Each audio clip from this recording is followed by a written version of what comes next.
And we're live. Already, and we're live. Welcome, guys. Welcome. Well, is anyone here yet? I don't know. Welcome to Prime Live. Just kidding. Prime Live. Welcome, Prime Rib. Prime Rib, your face. So, Hi, everyone. I mean, no one's really here at the moment, so I guess we'll kind of ramble for like a quick second. Well, it's not even telling us. Oh, here it is. Okay, it just popped up. Cool. So, but it does say 0. 0 views at the moment. But that's okay. So welcome, everyone. Welcome to Crossed Paths. We are here today with 2 special guests that we are going to interview. Very exciting. It is exciting. So how have the none of you that are in here been? All right, we got 2. All right. Okay, we got 2. So how have you guys been?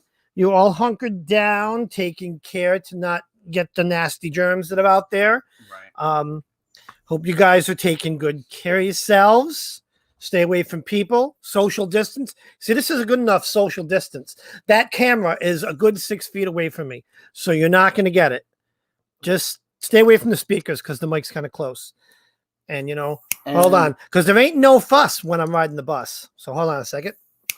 And I think we will do the quick intro video right now while he's bubbling over there. Oh, the video, yeah. Yes. Let's play. Bam.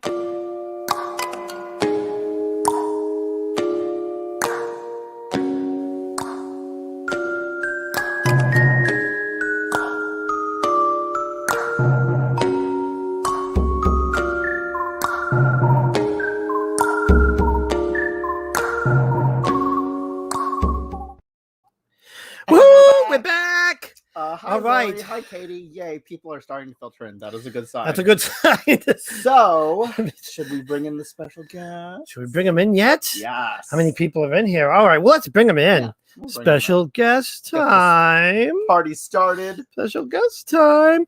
Hello, it's Hi, Monkey guys. and Snake. So which one's Monkey and which one's Snake? They're Hold on, I gotta They're unmute on you mute. guys. Oh, sign language. There we go. Okay, so I am Monkey and she is Snake. Yes. Love it. Yeah. All right. So, go ahead. So to start off, tell us, each of you guys, take turns, and just tell us a little bit about yourselves. Oh, you start. My name is spiritual name, Censista Siete Encrucijadas, which means like 7 crossroads. I'm a Censista, Vodou tradition of Sanse, which is Puerto Rican lineage from Dominican religion, sharing the island with Haiti.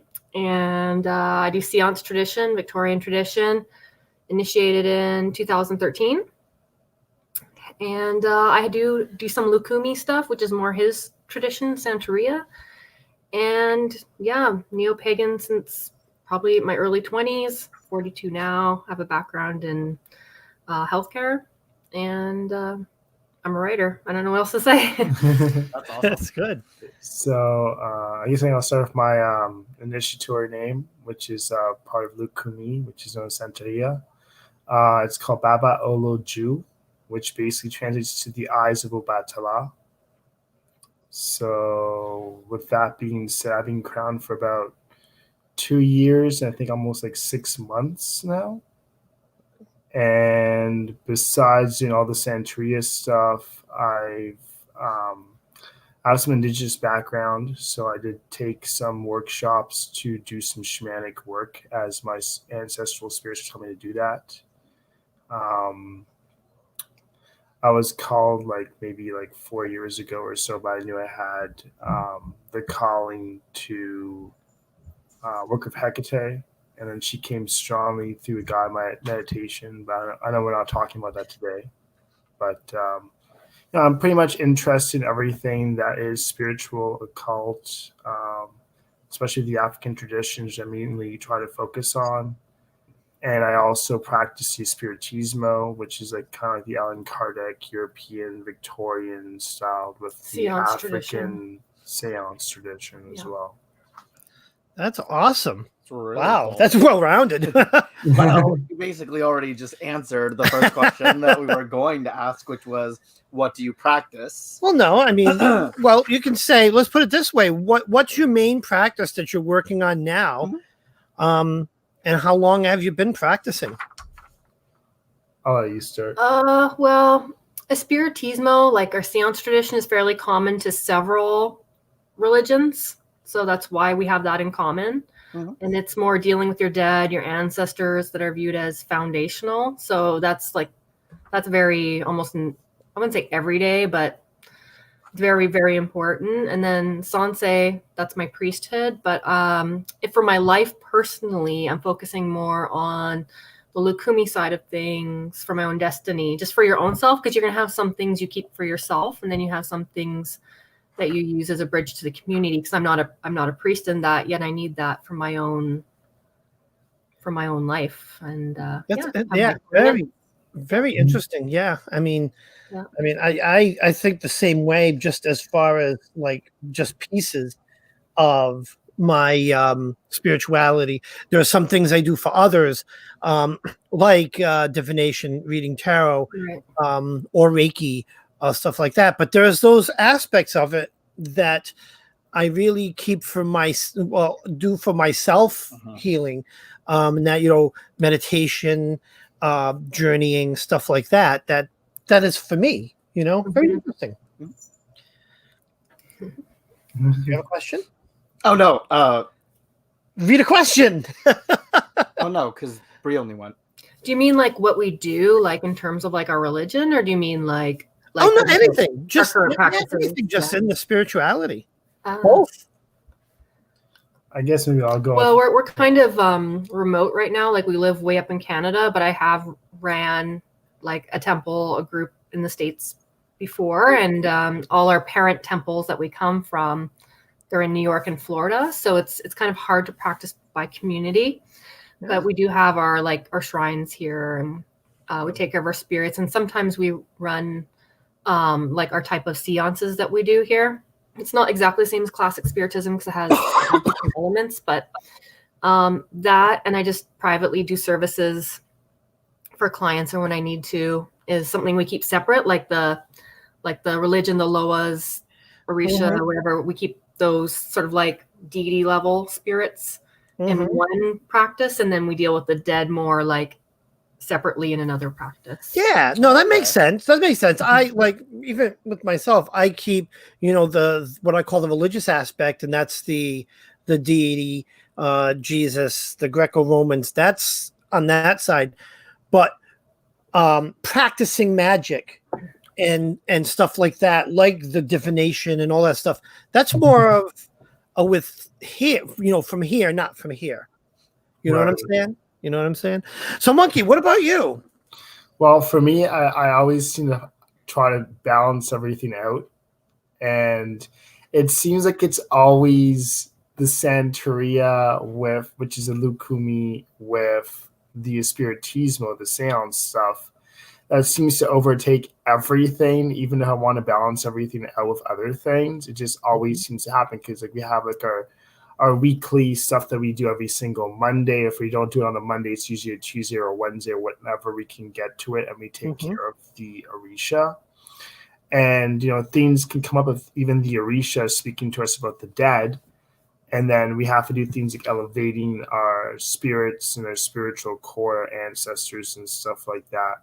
Then sometimes I have some minor time besides that, which is working of Hecate. But the one that that I find is very personal, that I don't have much time to do ever, seems to be always the shamanic stuff. So it's more like I have to dedicate a whole day, because you don't want to be like mixing different traditions in one day. You want to keep everything separate, not mix the energies and stuff. So it all depends. But sometimes I can do some partial things that are of the shamanic tradition. Like there's something that has come out of South America, and I believe it's Brazil, where it's something called hape or rape, which is basically tobacco snuff. So I use that stuff.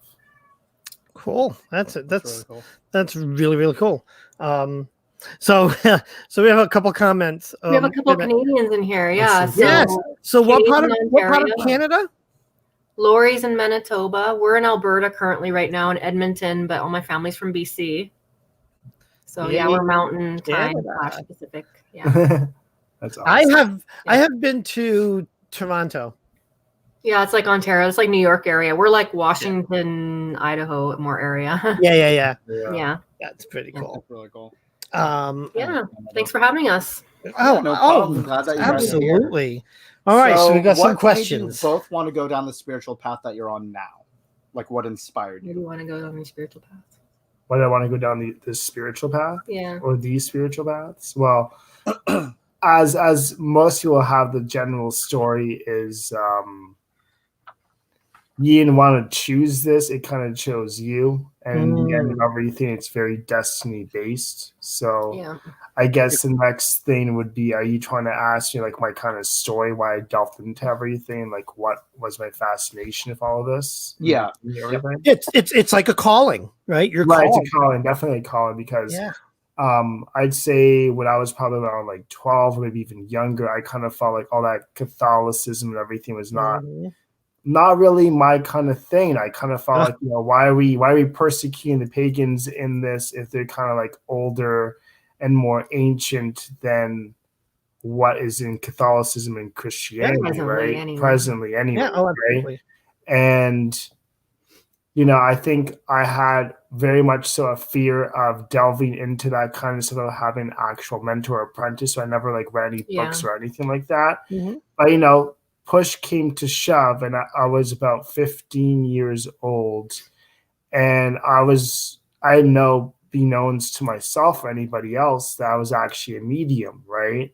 And my mama's son was actually Cuban, and she actually practiced a religion, and she cleansed me of like tobacco smoke from like a cigar and different other things, and in front of her warriors.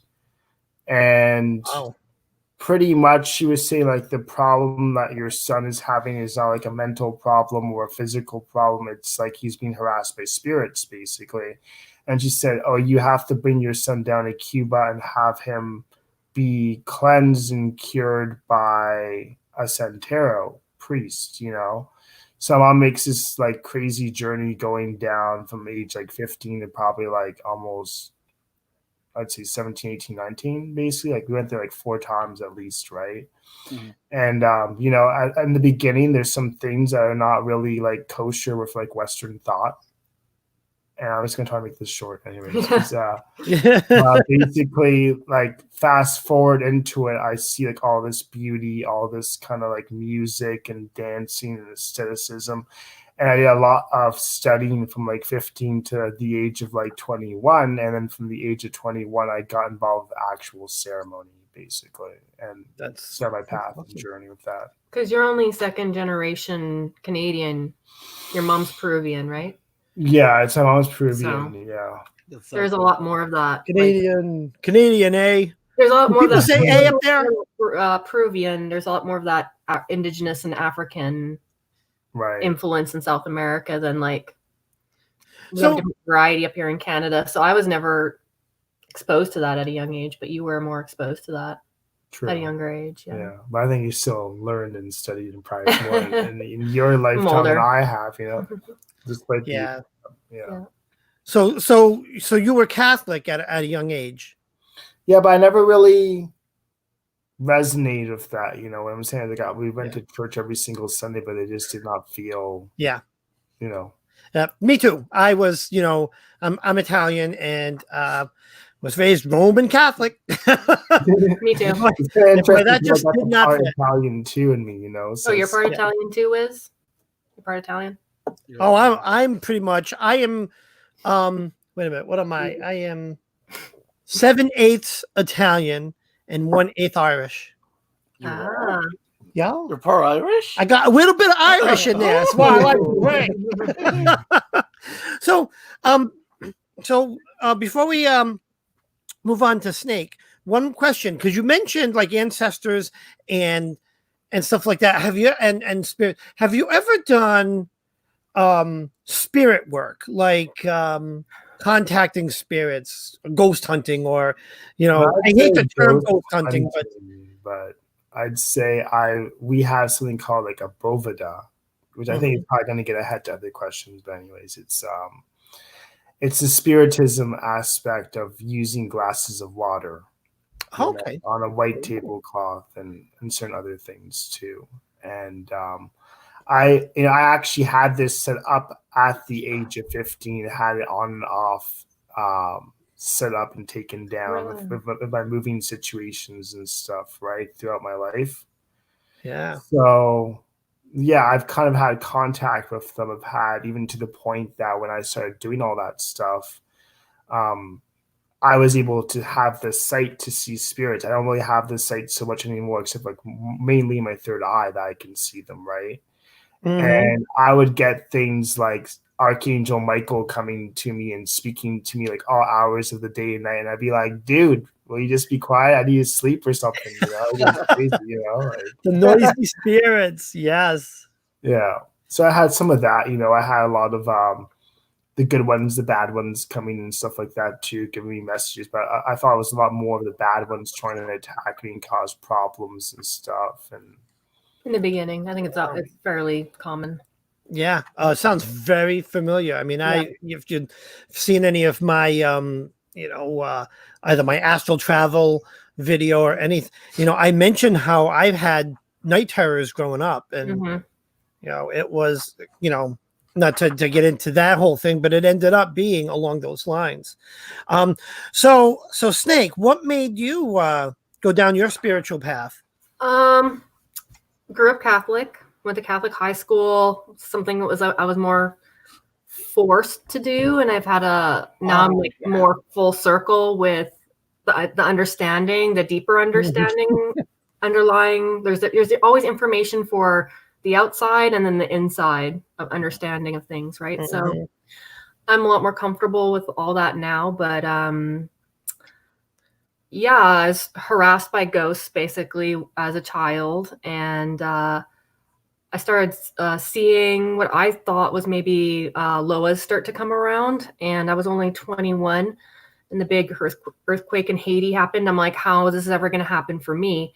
And then eventually I met somebody, and then we met some mentors who steered me more towards my tradition now, because each tradition, even if it is your destiny, there's a lot of responsibilities and things you have to do, which for Western thought or your own personal beliefs, or being a vegetarian for 10 or 15 years, like you might not want to, you can't just do what you want with these traditions. So I respect them a lot.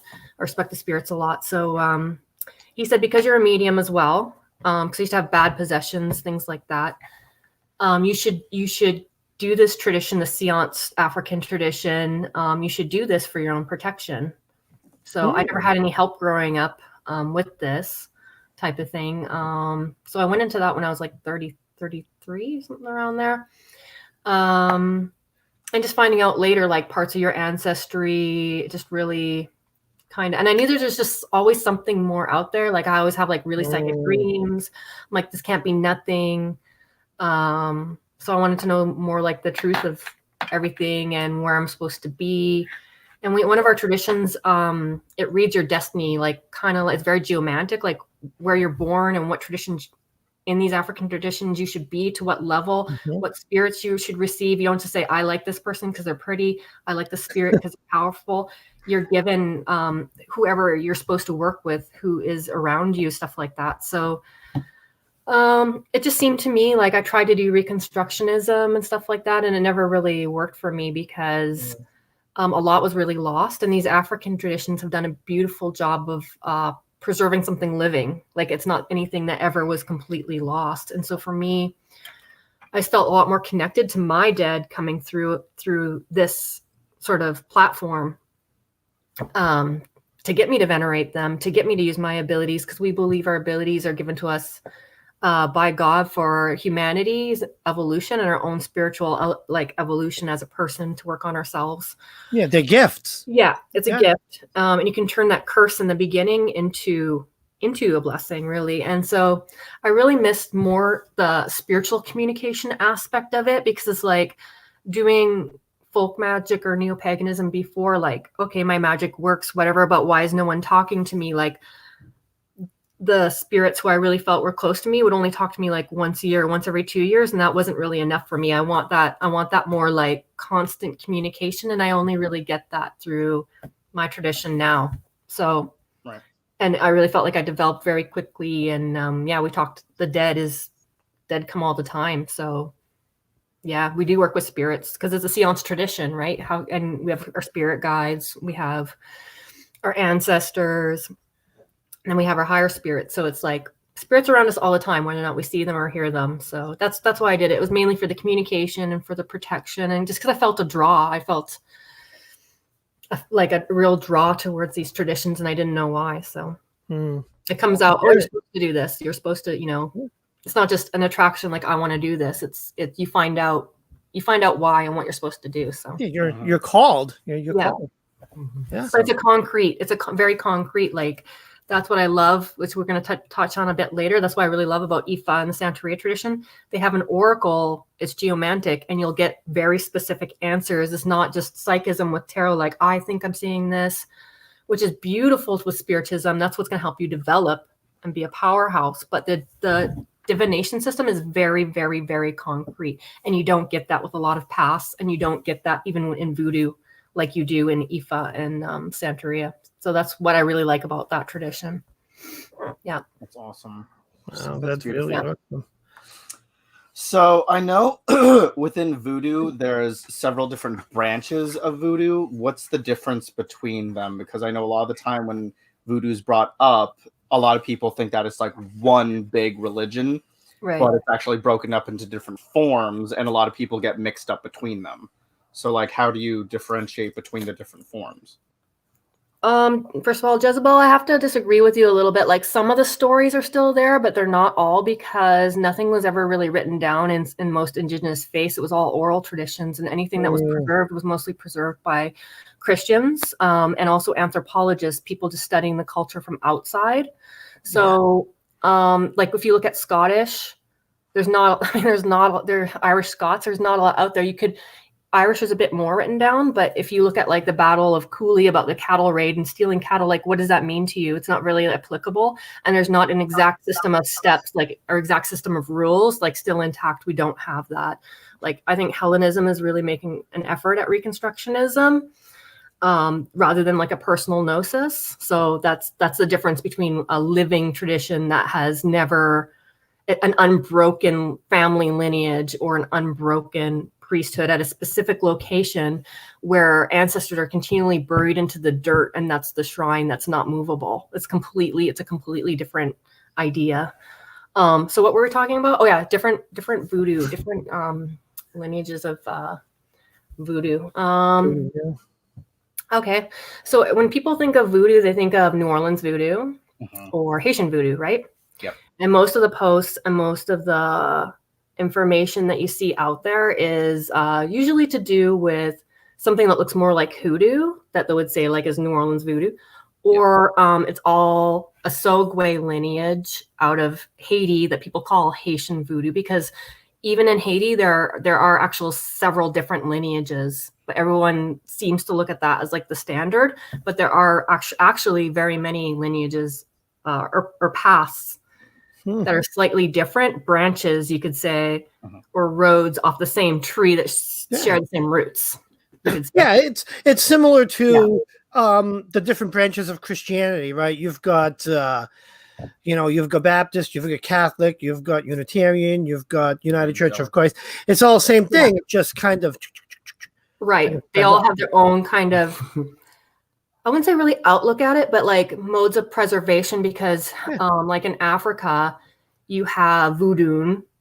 So you have the priests there are called Hunan or Bokonon, and they have like it's a very different than in what we have in the Caribbean or in America. It's very different. And you'll see it looks more like traditional African, even Nigerian Lukumi, even though we have West Africa, Benin, and then we have Nigeria as two different sort of religious bases. Like, so Nigerian more went to like Cuba with what he does, and then what I do with West Africa, Benin more went to like Haiti and like Louisiana. Actually, it's more Congo, even Central Africa. Just people don't really acknowledge that was actually the majority of slaves, and that was actually the majority of where we get our traditions from. But so there's local basically mixes. So they took the indigenous Arawak Taino of the Caribbean and Cuba, and in Haiti, a lot of the native mix, which actually share a parentage back to South America, to Incan, Aztec, all that, went up to the Caribbean. So they even share a lot in common. And then they mixed with Spaniards, with Catholicism. So Indian, Spaniards, or white, even though they're not technically white, or French, which were in Haiti, Portuguese, and then we have the African mix. So West African, Benin, and a lot of Congo, especially in Voodoo. So these local mixes look a little different. What happened after the revolution is all the priests came together in the capital of Port-au-Prince, Haiti, and said, this is the reglement. The Loa came and said, these are the steps. This is how we want you to open a service. This is how we want to be venerated. These are the steps for priesthood in this lineage. And so because it's the capital of Haiti and a lot of Americans and the diplomats were there, the Asogwe lineage became known as Haitian Voodoo. However, even in Haiti and Dominican Republic, there were predecessor lineages, especially in Dominican Republic, is a bit older, in my opinion, that they call 21 divisions. Yeah, so it's just how it got brought out. It's, outsiders got exposed to it and brought it out, that it's become known, but it isn't really. Right. I get it. Well, just what you see, like what people call Haitian Voodoo is like not the standard across Haiti or Dominican Republic. Like, for example, there's a lot more rules and like codification of a system in a Asogwe lineage, but you could call the other variations more family voodoo. It's more, it's not just a temple with a lot of outsiders coming in. It was more like passed down in families locally. Generations, yeah. And it's more of a baptismal tradition. Like they just have a lave-tete and then you're a priest. Whereas in these other systems, that just gives you your like your first whatever contact to be a hunsi, or then you konzo, and then there's more steps, and you get your Asogwe, and then you get to steps of priesthood. Now you're this kind of priest, now you're that kind of priest. In the older lineages, the family lineages, you have a baptism, and that's it. So it does vary, and some of them have different spirits, different loases as well. They don't all have the same how they come through. It's kind of like Aphrodite and Venus. They're not exactly the same, but for all intents and purposes, between Haitian and Dominican, they could be very much seen as very similar. Well, yeah. So I think so. Aphrodite and Venus, they're very similar. Yeah, very similar. But yeah, yeah, absolutely. Yeah, that makes sense.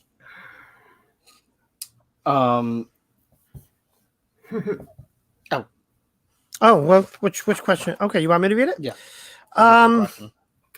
Well, okay. So, what is Santeria or Lukumi? Wow, that's a good question. Okay, so wasn't prepared for that. It's basically like the veneration of the Orishas through, well, basically everything in that tradition is, to put it in a nutshell, you're working on yourself, right? You're working on yourself, how you portray yourself to the world. It's not all about like, oh, this is all fancy beadwork and this is all music and everything. This is all this and that. No, you're basically like everything stems from working on yourself, owning the issues you have with yourself. Every time you're out of balance, you have to do something for your character to rectify things, to put yourself back into balance and everything. Yeah. There's so much more I could go into it with like the ceremonies, a little bit I can talk about. But, at the end of everything, when you make a priest or priestess, if that's in your destiny in this tradition, because not everybody goes to priest or priestess, it has to be told to you. You're basically synchronizing your energy with an Orisha. Right. Which is meant to help guide you in life with all the obstacles and things like for your health and everything like that, and help you maneuver. But we're not trying to get too detailed, but the one that will always lead you and never abandon you even after death is Ori, which is about kind of like that God spark, basically. Yeah, I mean, there's that aspect again that is focusing on you, the self-help part, and then that goes into like the whole faith part of it too. A lot of it's sacrifice. Like you're sacrificing you know, at the end of the day, when you end up doing priest, there's certain foods you'll never be able to eat again because it can make you sick. It can be used to one day save your life, et cetera, right? Yeah.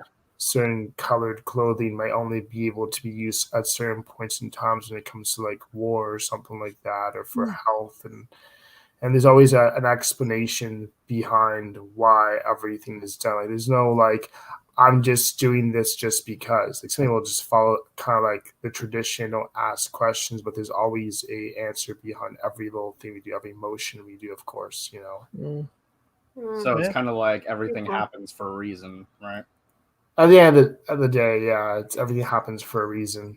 There's a reason why you're being told the information. There's always a parable, which I'm going to call it a parable, but there's stories that kind of have a deeper implication with the metaphors and everything that imply what you're going through and what elders went through the inception of this tradition, basically. Yeah. I have to agree. I find like Lukumi, Ifa, also call it Ocha, Santeria, really helps you align with your destiny. Like, it might even tell you certain career paths you should or shouldn't take in your life, because you shouldn't be around sick people, for example, because it can make you sick. For some people, probably shouldn't be a doctor or a nurse. You know what I mean? And it's just a very healing and it's a very actually elevated, clean, pure tradition. A lot of people just think Santeria. They think of the song like Crystal Balls and Dancing with Snakes and Skulls and Candles. That's not actually Santeria at all. It's actually a very clean, elevated tradition. So that's Hollywood Santeria. Yeah. A lot of people do it for their own health, even if they're not like a priest or like a regular participant. A lot of people do it for health. Yeah. That's cool. And I think that's awesome. I think that carries on to other traditions too. You know, there's a big part of what I do for self-help, you know, whether it be homeopathic remedies or stuff like that. Simple cleansing. Yeah, simple cleansing. Yeah. It's healing traditions. Yeah. It seems like you guys do a lot of spiritual baths over there. Tons of baths, tons of dry cleanses, like all that kind of stuff. Yeah. That's awesome. I also have to say that's the difference between like the media and what people think of New Orleans voodoo and what we actually do in the Caribbean is we don't actually use poppets like at all. We don't use voodoo dolls at all in the Caribbean. The dolls we have, like you could use it like as an effigy as a client you're working on, but you could work an old sweaty T-shirt they wore for a week just as easily.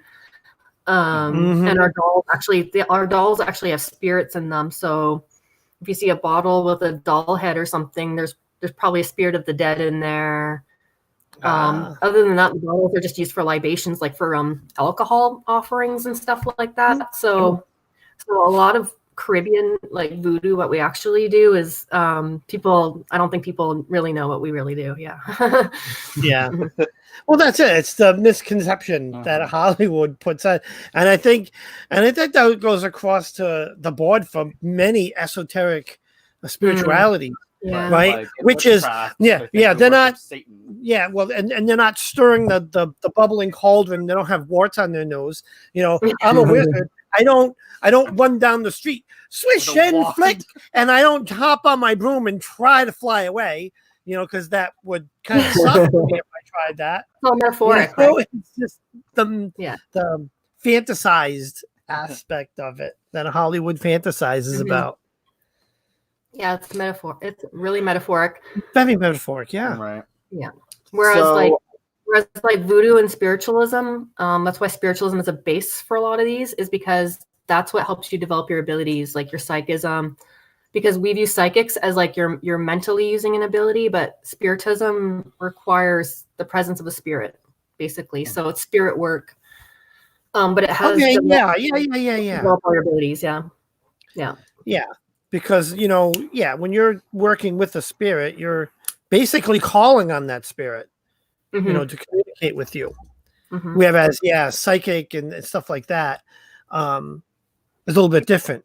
It could be a mix, but it is a little different. Yeah.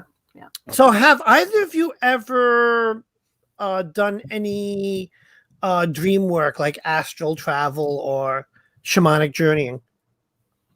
Yeah, like that's what really jump started everything for me is my dream time. And I always like thought like Indigenous Australians were cool and stuff like that. And when I got my DNA done, I'm actually part Australian pygmy. I'm like, okay, that's why. That's awesome. Right.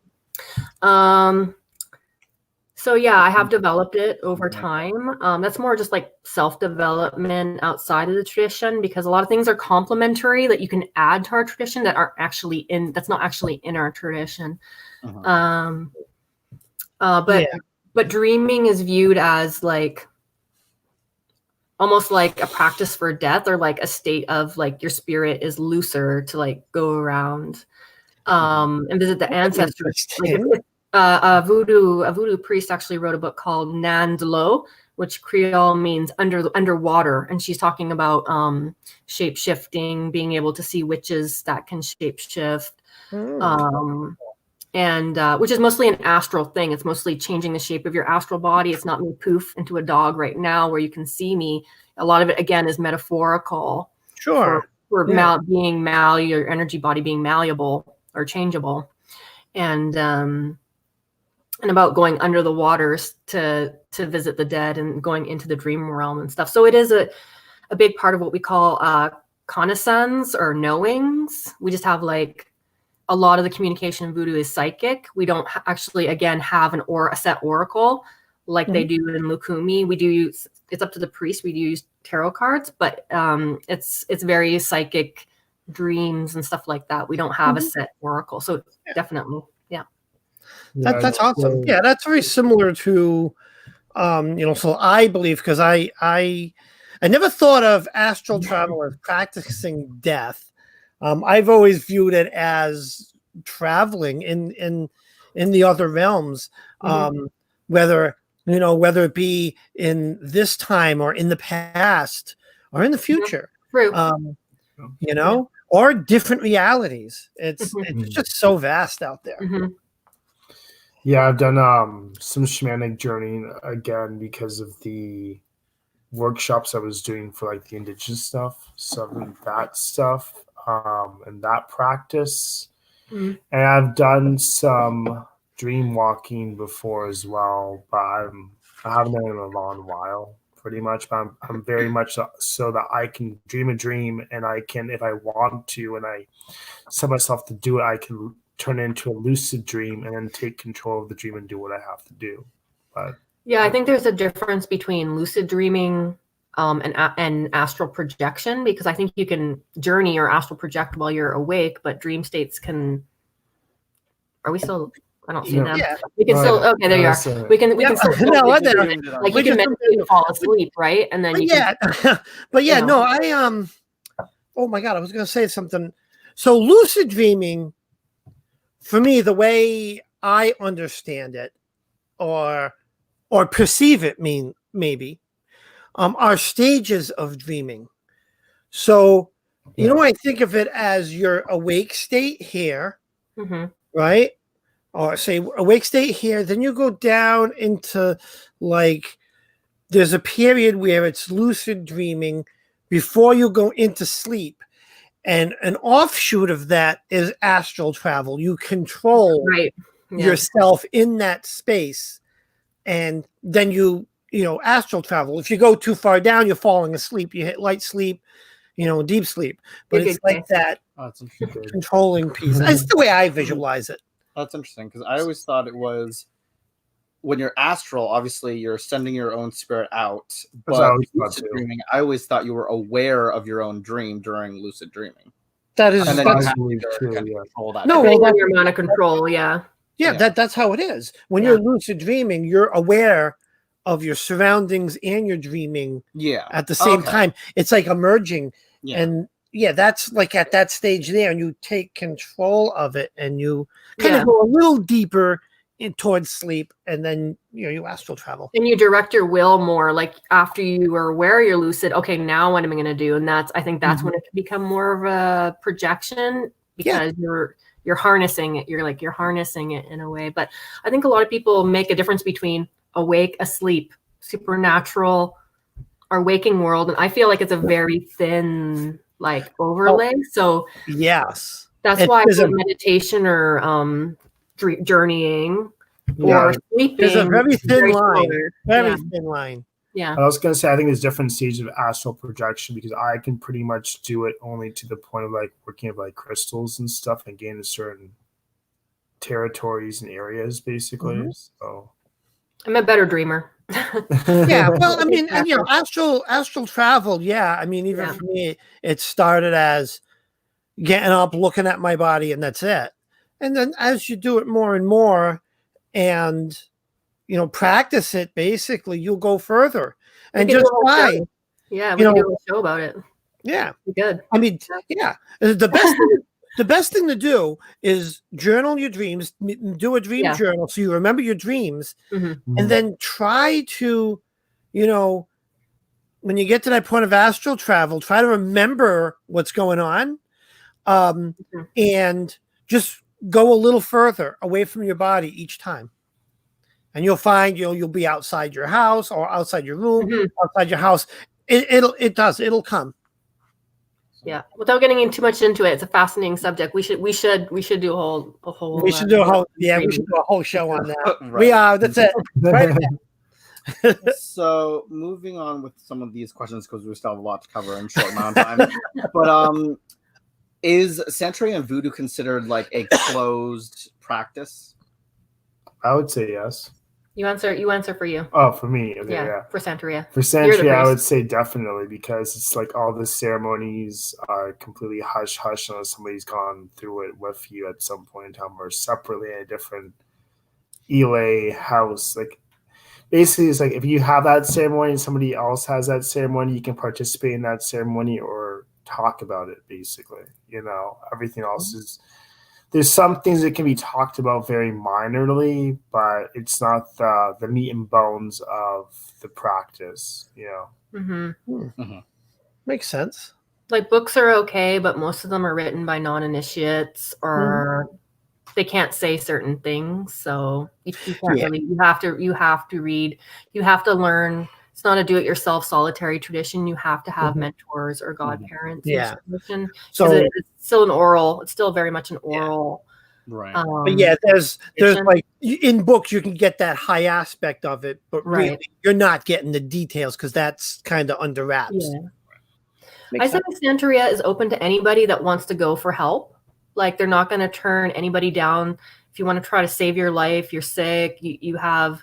You know, you're being accused of things and facing jail time and you're actually innocent. Like, I feel like it's probably there if you want to go to a priest to help anybody. But in terms of if you should actually be in the religion, again, which spirits you receive, because you receive them in pots and stuff like that. They're not the saint statues. They're not a statue of Shango or Oshun. That's not the way we do things. You actually receive the entity itself.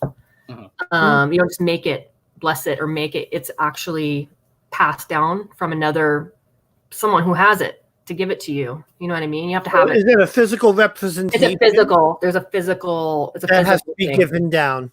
Yeah. Okay. It's a consecrated object, basically, is the deity. So, so it's not like, for example, in with witchcraft, a lot of the time people are like they see all the different deities and they're like, "Oh, I like Hecate. I like that statue." Yeah, no, it doesn't work like that. No. Yeah. Like we like to have them just as like a gift or like a visual representation or decoration, but at the end of the day, it's decoration. Right. It's not traditional. So so like different traditions have different requirements. For Lukumi, it has to be your destiny. So before you're born and come to the earth, like certain things you agreed to it, so it's not like forced on you. You agree to certain things. And then these certain things are advised to you when you go to the actual set oracle. That's how Lukumi works. There's a spirit who's there since the beginning of creation and has seen everything. And so that's the cult of that actual Orisha for traditional Ifa. And we'll tell you, yes, you're meant to be in this tradition. Like for me, if I was a male, because all the priests are male in Ifa, not female within Cuban Ifa. Even if I was a male, I could not do that tradition because it's not my destiny. I was told when you go to it. and that's the breaks, like, or you have to do this tradition over here just for your health.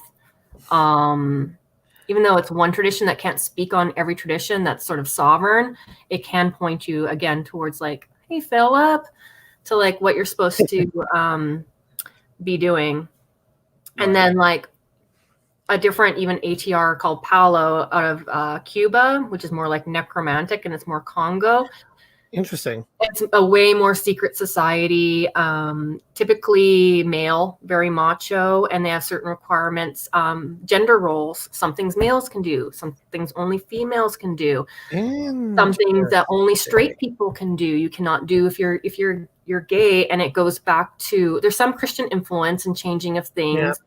But some of it has to do with warring tribes, and there was a warring tribe that was cross-dressers and stuff like that. So this Congo tribe is like, we cannot deal with that. So it's very old. There's some very old school set things about some of these traditions that you cannot just say, I want to be a Catholic priest. I can't just say I want to be a Catholic priest. I'm a female. I can't walk into the Catholic Church and tell them. Like, people are trying to change things eventually, but you can't go in these religions changing things. So, so it's close to some, depending on your destiny, how you incarnated in this lifetime. But it was open to everybody. I'll say that. Interesting. Yeah. Now, just because it's open to everybody, should you do it? No, because again, there's certain things you're supposed to be doing in this life. Some people are supposed to be. Yeah, I think your spirituality. I think your spirituality is a calling. I think it has to call you. You can't just pick one and be, all right, I want to be this. I want to become a master. Yeah, my spirituality is it's a calling from me. I just want to make a comment. If anyone in the out there watching wants to ask a question, just type it in all caps so it stands out. Yep. Yeah. Who and what are the Loa and the Orisha? I'll say who the Loa are, but I'll just add to like requirements with voodoo. Like, so it doesn't matter if you're gay, you're straight, your age, you're male, you're female. Doesn't matter if you're white or you're black at all. And especially even during in Ifa and Lukumi, the shells tell you this is your destiny. You need to do this or you're going to get sick. So if you're on your deathbed and you're going to Ifa to save your life, you don't care what this person over there is saying, if you can do this or not. They save your life, whatever. Like, no one can tell you anything. And that's the exact oracle. That's the mouth of that deity. So what this person over there and this person over there wants to feel politically has nothing to do with it. Yeah. It just seems to be that personal connection, that calling.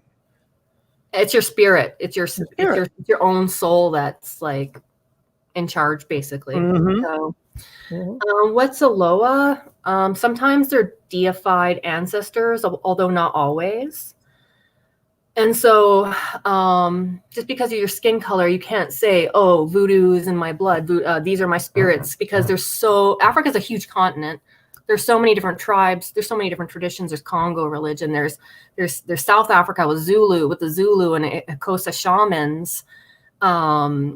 There's like where Palo Mayombe came out of Congo. There's West Africa where voodoo came out of. There's Nigeria where more Ifa came out of. So there's quite a variety. There's quite a variety there, and you're not necessarily, because of how these people got so messed up, you're not necessarily going to know. So going to the oracle is the only way that you're going to know if you should be in these traditions. And it used to be that there was no pantheon, actually. Like, one family grew up in Osun State, and their whole entire family would all be priests of Oshun, with the Oshun River right there. So there was a lot of changes as it came to the New World too. So they're not always deified ancestors, because everybody going into these traditions, they're not necessarily your ancestors. Yeah. There's somebody else's ancestors a lot of the time, even though you do work with your own ancestors that are dragging you tooth and nail into these traditions so that you can work with your own. Some never lived. Some are more elemental, like forces of nature. Never had a human incarnation. And most of, when it comes to the Orisha, a lot of them existed before human form as completely formed personalities. They didn't incarnate, become a human, and then become an Orisha. They were already an Orisha that came into a human and then left. So I'd have to say like they're like the rainbow flag. They're like spectrums. You have rivers or spectrums of energy, and then or forces of nature, and then they kind of pop out of that within a cultural lens, because we're actually all monotheist. So we believe in a removed energy that connects all of us. That's not micromanaging, and then we have all these messengers, emissaries between us. Yeah. The only thing I'm gonna add is like the Orishas, yes, are forces of nature. Some of them, like she said, do not live human incarnations, and they're all like elemental and stuff. But they're also broken off pieces and fragments of the creator source. So it's like just like how Catholicism has like different like angels or saints to deal with different categories of life, just so do the Orishas as well. So they help kind of like micromanage everything in life, right, that we go through and don't go through, right, to a certain extent. So you have one for justice, one for opportunity, one for removing obstacles, et cetera, right? So that's the only thing I'm really going to add. One of the forests or the rivers or the cemetery, different types of spirits live there. But I'll also have to add, like within voodoo, that's also a big mistake people make. They like Uzuli Freda is like her Aphrodite. People be, oh, she's like the goddess of love, or Oshun, the goddess of love. Well, Oshun's also a warrior, is more about all the bountiful things in life, loving yourself, self-sacrifice. It's a lot deeper than people want to pigeonhole some of these entities. They're not just that one thing. And a lot of spirits can do multiple things. So even though, say, Ochosi or Ogun's known for justice, that doesn't mean you can't go to like the witch mothers for some justice, because they mete out like a lot of justice, or we'll cut a bitch if you're there spirit. Like they're warriors too. They can do things too. So a lot of people say, oh, the spirit of love, but like Ogun can bring you some love, but might be a little more rough around the edges, or like, in their flavor, they can bring, because they're concerned with you, they can bring you what you want. They're your spirits, not just because that one over there is good for love, but I don't have that one, Yeah. That's interesting. That's really cool. So with the Orisha and the Loa, do you set up altars for them at all? Go ahead. I wouldn't say altars in any capacity.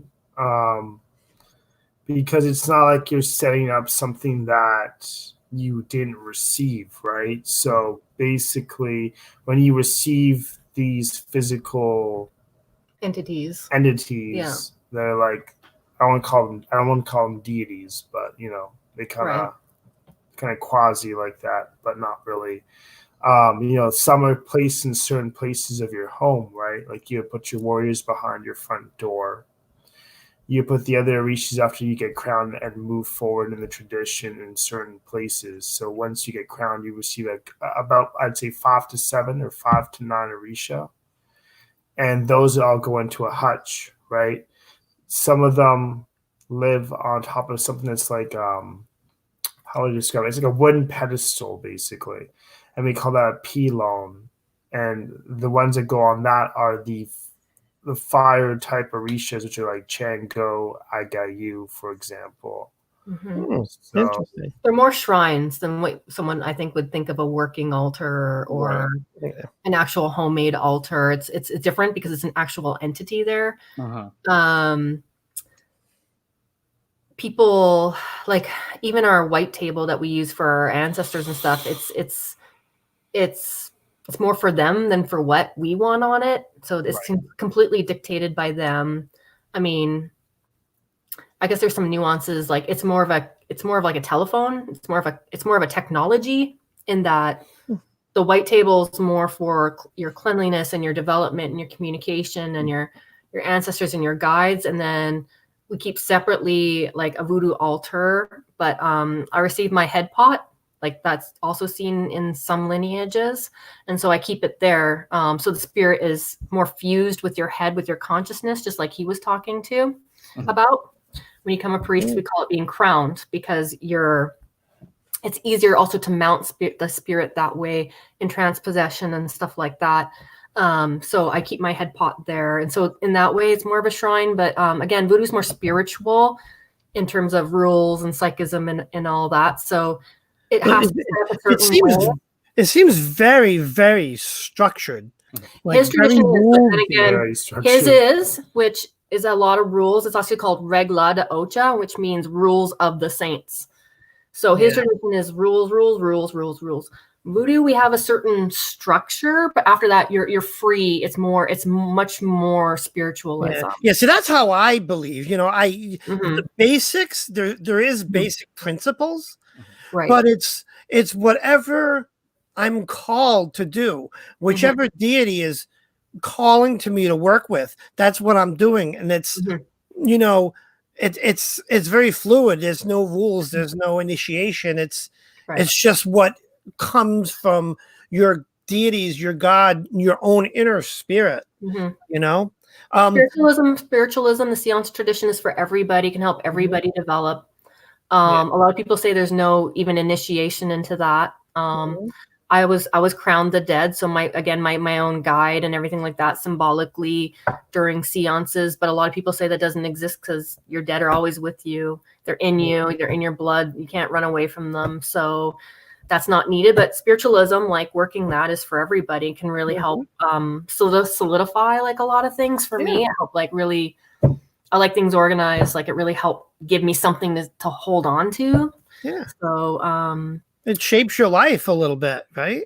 But with voodoo, like there's not as many rules, especially in the older traditions like I'm from versus like Haitian voodoo reglement. Like you'll see like more of a military style parade come in the temple and certain things they do. We don't have that. Like we do have a certain way to open our services and stuff like that, but it's much more free and open, which is what I like because of my age and the amount, like they have phone books full of information and stories. We don't have that. And it's beautiful in a way because that was so preserved, well preserved, right? Yeah. But we don't have that as much. So we have a comment. Lori says a whole show on journeying would be awesome. Absolutely. Yeah. Absolutely. Noted.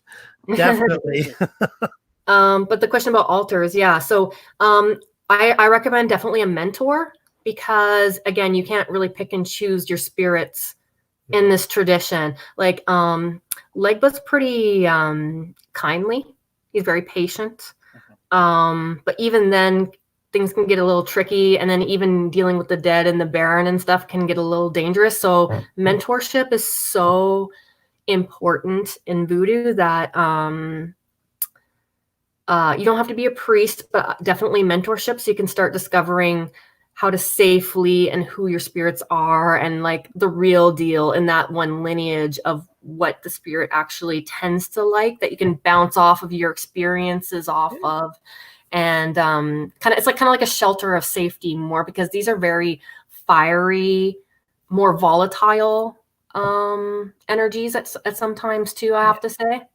Yeah. So, I mean, anybody could say that about any deity, but I mean, different deities. These are still being fed blood. These are still, to this day, it's not a forgotten, reemerging or kind of distant sometimes thing. You know what I mean? Like anything that you do on your altar is kind of like you playing with puppets in your own life. It's a microcosm. Like anything you do on there will play out in your life. So you have to be careful about putting entities together that can't stand each other. Pow, pow, pow. Like in your life, you don't want that. No. Interesting. Yeah.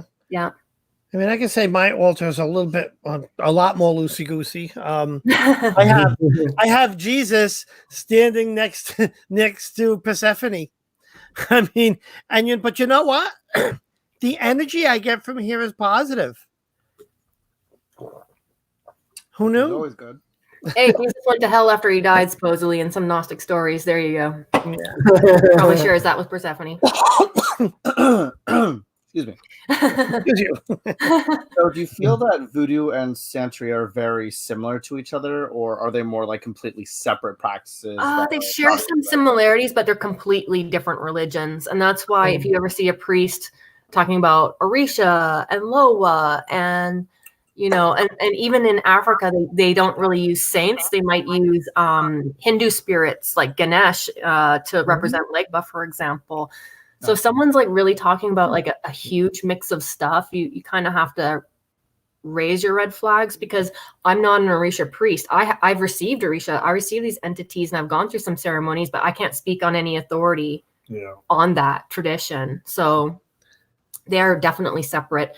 Yeah. Even though they have some commonalities, because there was a mixing again of slaves. All the slaves weren't just West African that went to the island of Hispaniola, which is Dominican Republic, and Haiti. We had a real mix of Congo, all these different tribes. So we share some stuff in common. So the way it comes through is like Ogun is a Nago spirit. He's a Yoruban spirit. And we have Oguns in Voodoo. And some people will try to say they're the same, but they're not. The way the energy comes through is, that's why they call it 21 divisions, is they remember all the separate tribes. And so through the Ogun nation, you'll have like Ogu Yansa to have Oya. You'll have like Ogu Batala to have Obatala. You'll have Ogu Shango to have Shango. And those are all Yoruban spirits. But the way that we serve them, what they eat a lot of the times, their colors a lot of the times, their music, because all our music is a different beat than the Bata drums, is completely different. So how we treat them, it's not the same. It's almost like they zipped up a different flesh suit and decided to act a little different or something. Yeah. That's interesting. So it's definitely separate. I don't know if you want to add anything to that. I almost forgot the thing. How is Santeria and Voodoo the same thing? Okay. They're similar, but I just call them like distant cousins, but they all do their own thing, there's some similarities, but very much so has their own different spin and way of doing things. Like even locally in Africa, there's some tribes who had a mix of Loa and had a mix of Orisha locally, but it's not just invention of what people want to do. It's very like location dependent, basically. So yeah. I mean, I think that's true. Even in paganism or Wicca, or conquering and all that. Yeah. But I mean, I practice. I'm sure it's different than a lot of other Wiccan, or I don't even know. So I don't even know what to classify, because I don't really consider myself Wiccan. It's just my own thing. Neo-pagan, most likely, right? Neo-pagan. Yeah, neo-pagan, but it's Christo neo-pagan, because I do, work with Jesus as well. So you're Gnostic. It's just I mean, it's I love Gnosticism. Whatever's calling me. They're like Lori was saying, it can be very complicated, or it seems to be very complicated. Santeria is, Lukumi, Ifa is. It can get very complicated, but it's supposed to be made to be very simple with the day-to-day practices that we do. If you want to get into all the complications, I was like knowing the ceremonies by heart, and that's someone that has to take it very seriously, all the plants and how the ceremonies go from A to Z and not screw up and stuff. And that's people who are not that, oh, I want to be that. It's somebody who has it in their life reading when they get initiated, that's their path to lead ceremony. So not everybody leads ceremony. Like, for example, if I was going to do something for somebody, I'd have the person who knows all the ceremonies from A to Z and directs me how to do everything. And then everything runs smoothly, basically. Yeah, it seems very complicated. And it's very expensive. It's Ifa and Santeria Lukumi is a very expensive tradition, because or it could be very simple depending on your prescription. You just need one coconut, but on the other hand, maybe you need to pay for a whole goat, and that's $500. So whereas my lineage of Voodoo is actually, there's a little cost up front, but then practicing day to day is pretty cheap. Like if all you had was water glass, a tea light, and a piece of bread, like Leg was going to be happy with that. It's the religion of the poor. Like look at Haiti, it's a bunch of poor people. They're not out buying every single statue and this and this. It's more about using the leaves. Yeah, I mean, I kind of believe like that, even though if you look at my altars, there's a lot of stuff, but it's stuff over years. I've been practicing for over 10 years.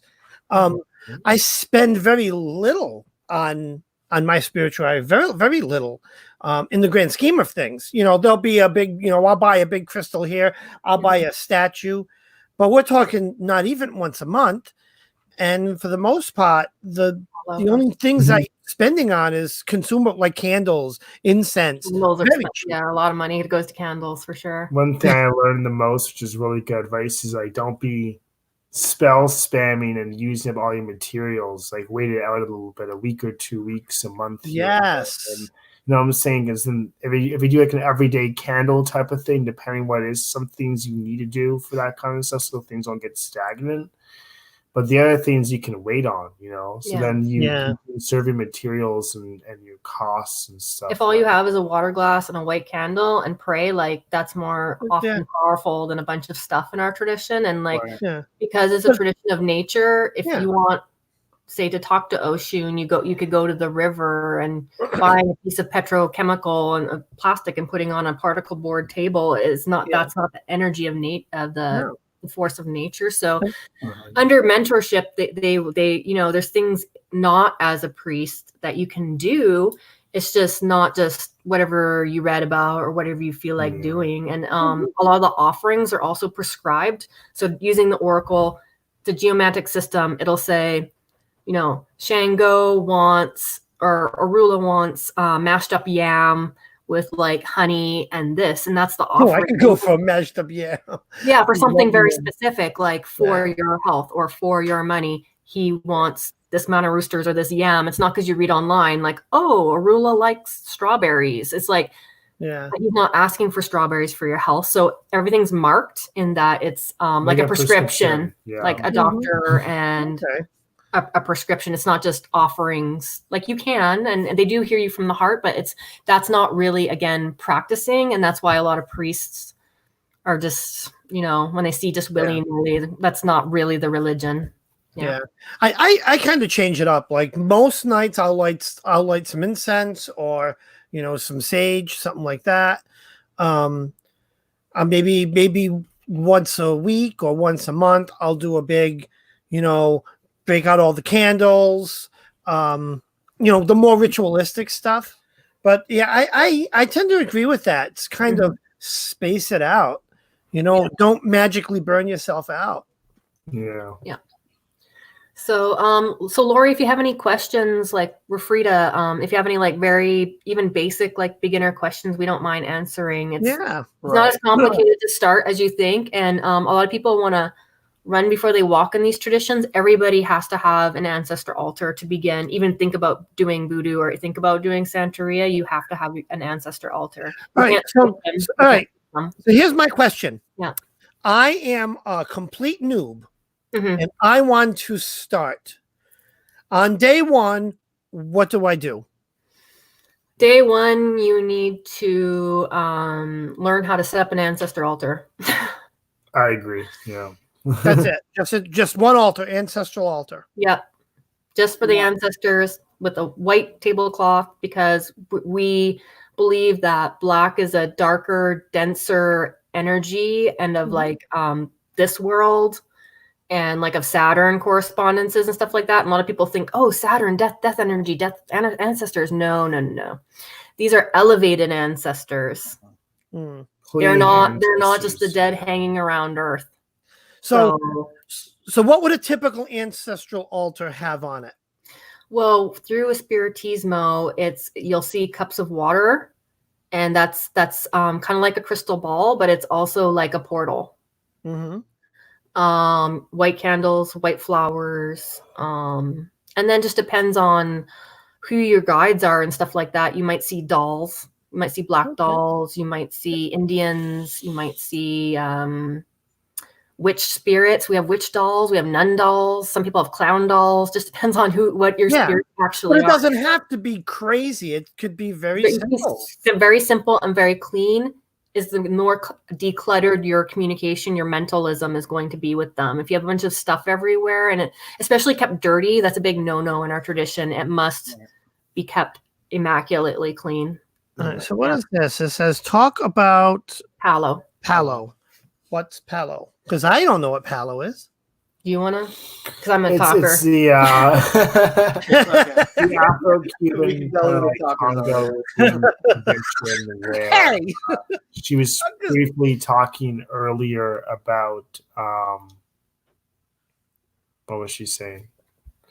Yeah, she was seeing how it's about male dominated, male dominated, and how it has like some necromantic influences, right? Even though it's more, it kind of has a notion that it's more necromantic, but truly it is more about nature than anything. It's very much so about balance, but the rights of that basically just are stemmed and entrenched in necromantic rights, I would say, more than anything.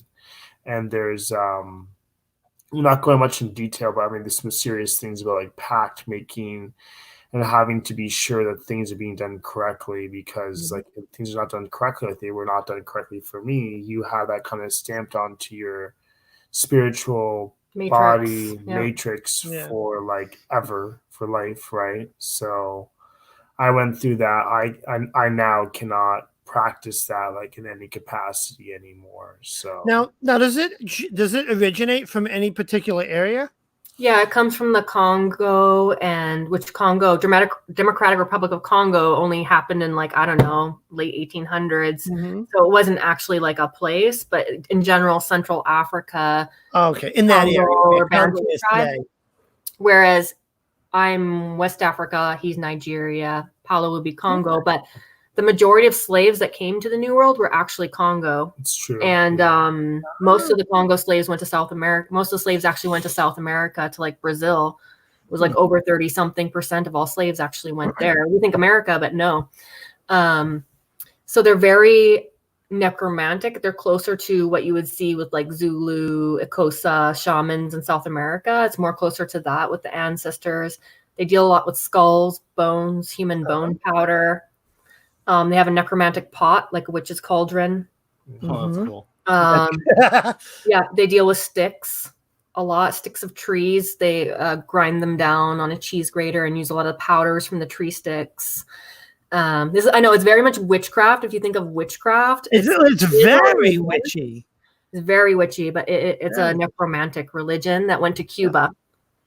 Oh, the branches out of Cuba. So Palo, or whatever they want to call it in Cuba, because I don't even know what it was called back then. Okay. So what are the difference between the branches? So are there branches of Palo? Yes, again, but they're all out of Cuba. If it's not out of Africa in the Congo region, then it's out of Cuba. And then they say that Palo Mayombe is like more originally Congo, but then it mixed with like secret societies like Masonry, Catholicism, the indigenous Arawak the natives again there. And then so the later branches are more mixed with Catholicism. So there's Palo Monte, which means forest. So it means stick forest. Palo means stick. Monte means forest. There's stick forest. Yeah. So Palo Monte, there's Palo Kambisa, Palo, there's Briamba. There's a few different lineages in there that some is more mixed. And then they lost a lot of the tradition. So then they started mixing in Lukumi and Orisha stuff. They started mixing that again into it, which to me is not really as pure. If I was searching to go into Palo, I would want more like the Congo. And it's also a tradition that if it's again destiny, and the spirit of the pot has to agree to you doing it, you have to do it normally before you become a Lukumi priest. You can't do it after. Yeah. So we have like so again, we have dead up. So we have roots up kind of mythology. Yeah. So even though it's Palo's another completely independent system, there's sort of like a order of rules, because sometimes, like again, your Orisha is so elevated and so pure, it might not want a spirit of the dead being inserted into your body, basically. Sure. The different, different vibration, completely. Yes. Yeah. They don't like to coexist in the same body. Not if they have anything to say about it. Yeah. Yeah. Do you guys work with spirit animals or spirit guides at all? That is more so with the shamanic practices, I would say, but I will. That's exterior. But I will explain one thing though, is that each Orisha, or a majority of the Orishas, have their own symbolic representation of an animal. Like I believe Arumala or Obata have the elephant. I believe Chango's like a leopard or something like that, and so on and so forth, right? So Okay, interesting. Kind of like in their little, how do you say, in their posse. They Yeah. have an animal. Yeah. yeah. Yeah. Whereas like the shamanic stuff he does more comes from his like Peruvian ancestors, because your spirits practice this in life and they can start wanting you to do it. Mhm. Like you do it through them as well. And for us, any animal guides would be, again, through spiritualism. So as a spirit guide, you could have an animal. We more focus on human types spirits, Okay. but it's possible. Within voodoo, we kind of have half, like they're more considered diabolical or demonic or wild or crazy or fiery. They're like half human, half animal spirits. It's kind of like you went crazy, like a dead person that kind of went crazy or went like way left. Sorry, like way left. Yeah. And sort of mutated and became half an animal. Yeah, or some of the loas. Some of the loas are half animal. Like we have Simbis, they're snakes. We have mermaids, they're half human. Okay. Snake bottoms. Yeah. Or ocean spirits are mermaids. Yeah. Right. Interesting. Yeah. Yeah, my spirit guides are totally different. My spirit guide is a spirit animal, but that's different than my guardian angel or my, so there's a spirit animal guide and a spirit guide. Animals are very intelligent, but we tend to view them as a lower intelligence on the whole scale of gods and goddesses and angelic spirits, Okay. and then Yeah. more like underworld threshold guides would be considered lower, even though I guess Hecate is like a multi. Well, she has creation stories too. So yeah. Well, see, I view her, she's a goddess, even though yes, she's the god. Persephone's the same way. Yeah. She spends half the year in the underworld, half the year. I view them even as deities, but deities of underworld. If you look at any of the different realms. Yes, exactly. Yeah. Pretty cool. Now, do you guys, well, not within like the practices, but do you guys each have like your own spirit guide or spirit animal? You have to. You have to. Yeah. You can't practice the seances we have without being pretty close with at least one guide, because they watch your back. If you're under trance possession, stuff like that, or if you even do healings or you need more energy so it doesn't sap your own physical energy, they give it to you. Like you can't really, it's not like so individualistic. Like even if I give you a balm reading, I'm like, this happened, you're going to see a blue car, it's going to go on the pavement, and then this is going to happen. The next day you're like, oh my God, Bree, you're an amazing reader. You know what I say? You can thank my spirit guide because they're the ones that told me. So, yeah, I believe when I do a card reading, I believe that the spirit or my spirit guide possesses the cards. So I'm not picking them. Yes. It's just what comes up is what they're saying. Mm-hmm. I think so too. That's we have a whole commission. We call them commission because they're groups of spirits. So we have like seafaring, like mariner and Vikings. We have gypsies. We have priest and nun commission. So it's very common to give your gypsy guides, say like a consecrated crystal ball or a deck of cards, for example. Yeah. Yes. That's a pretty good question here. That's a good question. Someone else has a question. Yeah, let's put that up there.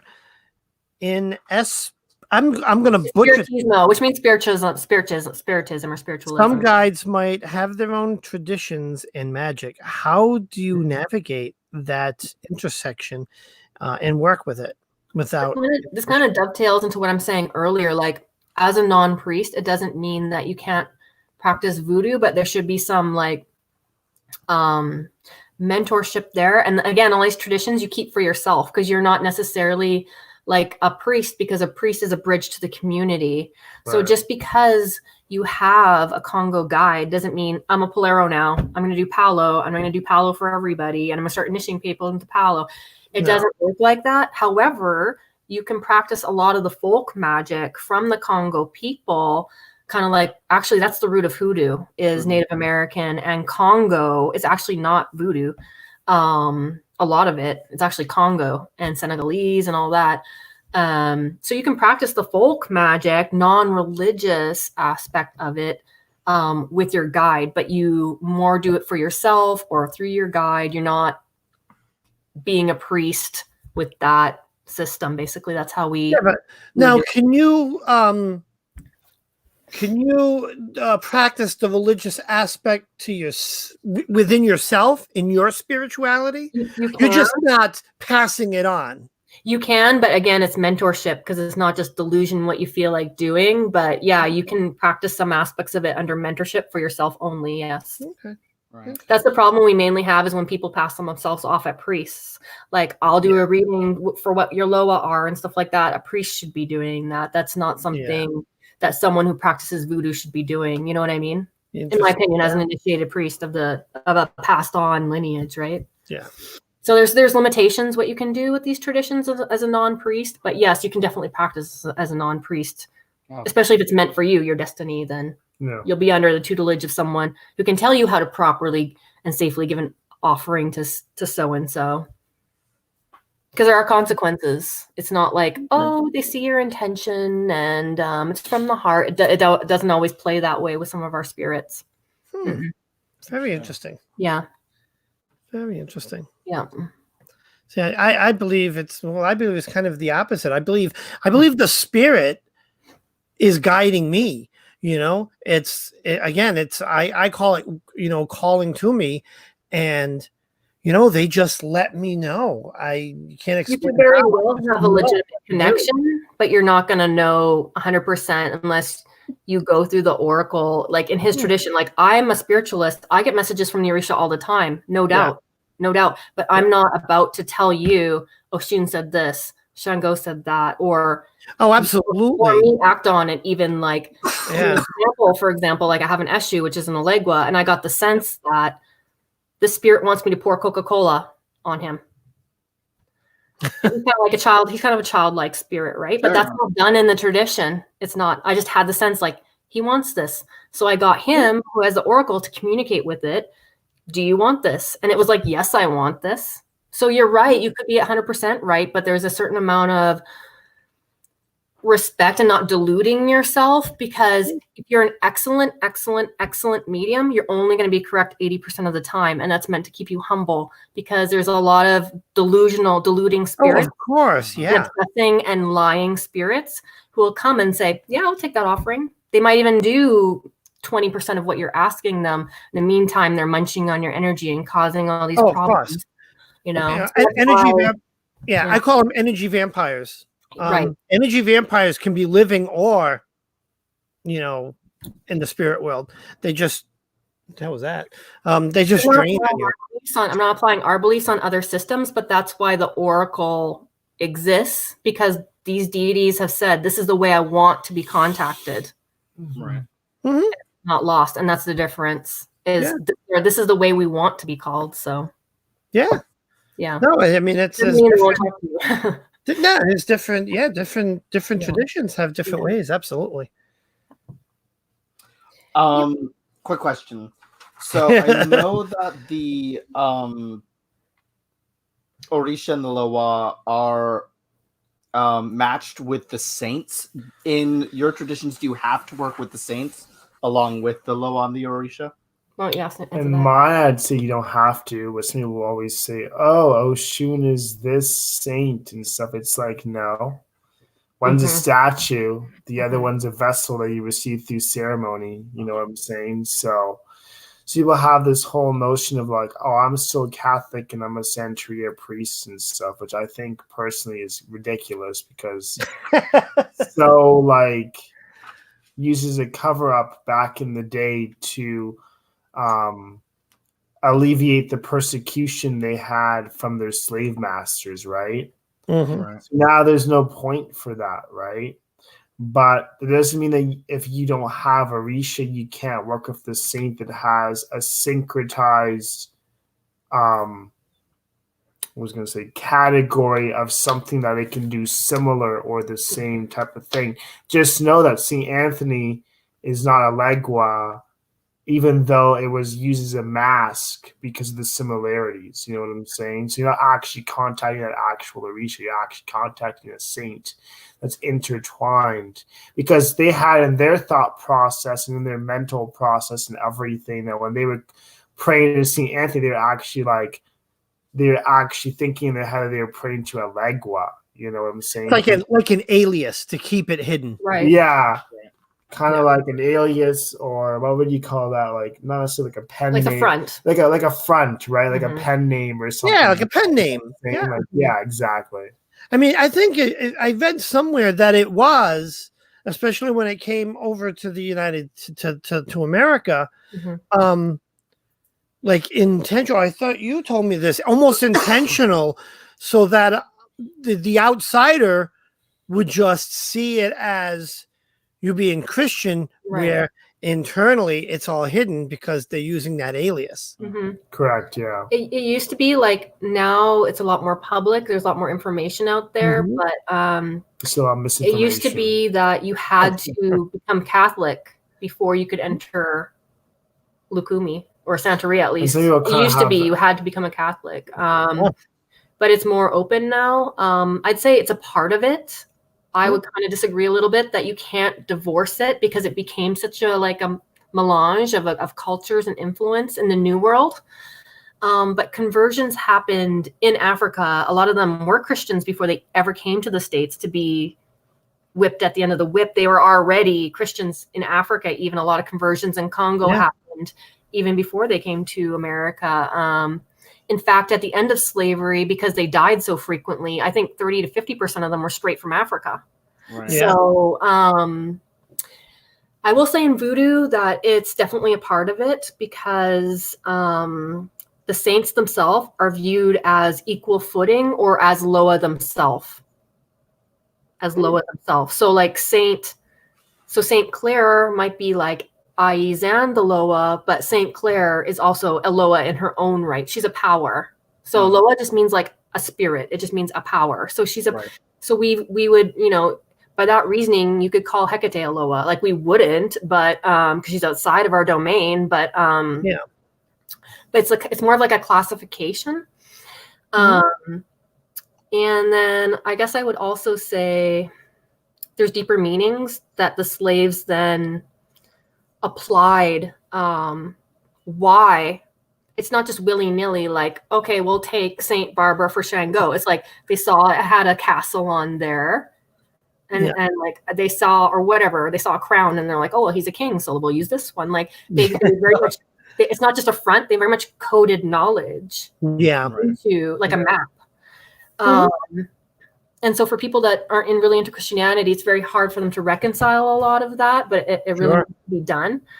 The very beginning of most Haitian voodoo service is prayer guinée. It's Catholic prayers for 1 hour. So how are you going to get away from that? If you're going to Haitian voodoo, it's going to be done almost every single time. What else? Christianity, Catholicism. Oh, saints. But then again, it's very individualized. So you might have Saint Barbara. I might not have Saint Barbara. Whether I'm interested in working with Saint Barbara, maybe it's mandatory for you, but it's not mandatory for me. Because maybe you have a lot of Catholic ancestors, and auntie or great grandma so-and-so worked with Saint Rita, and she's demanding you have a Bible on your table. You cannot argue. Like that place is for them and what they want there. So sometimes you have to get away with it. All right. So we have a question. So if you had a Haitian guide that is associated with a Loa, you could serve the Loa with verification mentorship from a priest, but that service would be outside of Espiritismo. That guide would kind of like go off and do their own like working with that spirit kind of like for you. So you could say, you could request them to like go to the Gede, please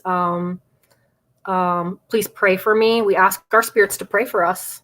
We give prayers to our spirits. We ask them to pray for us. Yeah, you could serve the loa. That would be separately. Like again, we keep our practice to the dead, and then we keep our practice to the service separately. Sometimes it overlaps, like they're saying. Yeah, the service to the loa would be outside the spiritismo. Yes, it would be. And then oftentimes when we work with our guide, so say your guide works with Baron Samedi, you would oftentimes, if you had a doll or representation, you would take them actually off the altar. Maybe do some voodoo work with them, because that white table, the ancestor altar is not like, it's not a working table that you would ever do spells on or hoodoo on. You don't really do anything there except for like cleanse, pray, develop your intuitions, elevate dark spirits, like process them. We're basically like the bail bondsman of the world. The bail bondsman. We are, yeah. That's awesome. We don't just like banish. We're like, what do you want? What's your problem? Yeah. You've been very naughty. Naughty spirits. What kind of divination systems are used in the two practices? So I'll go first. It's very simple. Within the spiritismo, it's almost whatever you want to do. But invariably, if you had a Viking spirit or ancestors, maybe ruins, you'd maybe want to start doing that. I use tarot. I use many methods. Bibliomancy is a huge one, using the Book of Psalms. And we have a Allan Kardec book of Christian prayers that it's a lot to do with the dead in there. And we do bibliomancy with that. Is a big one. But yeah, your spirits will use tools, but after a while, spirit world is mental communication. They'll just be like, that's a crutch. It's getting in the way. Yeah. So a lot of times you don't even use anything. That's true mediumship. Doesn't require tools, physical divination tool. Yeah. Right. Yeah. So basically the Lukumi, Santeria, and Ifa stuff. I don't know if I'm going to touch on Palo, but I was explaining what's going on in those traditions. And Lukumi, when you are a crowned priest, you have this simple, well, it's not really simple at the base level. It can be simple, but it can get a bit more complex, is what we consider obi. And that is a coconut, the rinds of the coconut put into 4 round rondelle kind of shapes. And the way that they fall equal a yes or a no, or like a dead speaking or something like that, right? Okay. Clear yes or no answers, right? You throw coconut pieces on the floor. It's basically throw coconut pieces on the floor. I did not have the shell, just the rind and, well, I mean, not the rind, but like the actual. The brown part and the white part. The hard shell on the outside. Yeah. Not the shell. Yeah. Okay. And then. Yeah, if you take the fuzzy part. More like, let's have a proper conversation more than, why are you telling me yes and no? Tell me the specifics. That is if a Santeria priest using the cowrie shell. So you don't just like go out to a store and go like, oh, I got a cowrie shell. I'm just going to go huzzah throw. No, you get those when you become a priest. And it takes an arduous, long amount of time to learn that system, because there's 256 signs that speak in that. The polarity of imbalance and balanced of blessings, right? Geomantic system with numbers. It's all numbered. It's all numbered from 1 to 16. So it's very literal and not intuitive at all. There's some room for interpretation, but it's pretty black and white. Pretty black and white. That's cool. I mean, that's whereas we do use tarot in voodoo. So I talked about spiritismo. So the voodoo side, it's very, very common to use playing cards or the Rider-Waite. Ah, cool. Okay, yeah. Anything like tea leaf reading or anything of that sort of thing? You just more do that with like a gypsy guide. Yeah. If you have one and want to do one, because I have Eastern European heritage, but in voodoo, it can come in the form of dreams. Again, of just knowings. Playing cards. What else I was going to say? Oh, yeah. So we have something called Spanish cards, or naipes, Naipes. And it kind of looks like just a deck of playing cards. Mm-hmm. But I will use that more in dealing with the people's deads, because they're all face cards. Right. Oh, okay. So it'd Okay. be like taking the major arcana out of a tarot deck and then just looking at the people. Yep.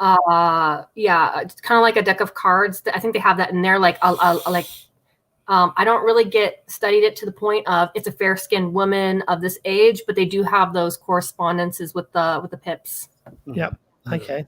All right. Yeah. The other thing I was going to mention was like the Ifa side of things, which is, they're considered to be the highest of priests in our tradition, and rightly so, because they can read all of the signs of the 256, whereas the Santeria priests can only read to like 12 or 13. That's it.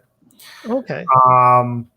So with them, they have a kind of, it's like the rind of the coconut shell with like different with a divining chain, right? So divining chain, it's all metal, and on it there's like clasps of coconut shell on there, right? And they throw this chain, the way it falls with a certain pattern again describes an Vodou. So basically the way it's supposed to work is instead of it getting like one part of two universal energies, it will usually come down to two, right? Now, does it depend on which way the coconut shell lands? Yeah, whether it's like up, it's like this. It's like a one. It's a 1 or a 0. It's a 1 or a 0. Yes. Okay. Right? Yeah. Yep. And then the other thing they have, which I think is super cool, is the kings with the table of Ifa. So you'll have it in your hand, and they'll ask for your left or right hand, and that will also indicate or the Igbos. Yeah, will also indicate something. The kings are like usually there'll be like 16 of them, right? And they'll be pulling them like this, and whatever I think is in the hand or in the hand that's left over will be a number, right? And that number will be like, oh, it's 6, so that's Obara, or oh, it's 9, Osa, and it'll be like this, and under this universal energy, blah blah blah. Before anything, they have to dictate: are you in balance? Are you imbalanced? Is this blessing a long life? Is it firm? Etc. It's kind of like how runes used to be with weird. Like you can feel the energy like come in the room, and it can change things. Yeah, and it's all distance related. Yeah, runes are very interesting to read. I can read runes. I don't, because it just takes too much out of me. Oh wow! To do a rune reading, it takes me hours. Really? Wow. It's must just be really detailed that when you do it. Yeah, I just use it as a confirmation. I'll just throw one with my cards. But I feel like I throw them all, and it's all on a whole grid system, like a bone reading almost. You can do it like that. Too. Yeah, it's the huzzah there. It's really detailed, but it's hard. It's why I don't do it. It takes. I've done it before where I had a very deep reading where I would take looking at it, know the basic means, and be like, okay, what are the runes tell me outside of the norm of what they're supposed to represent?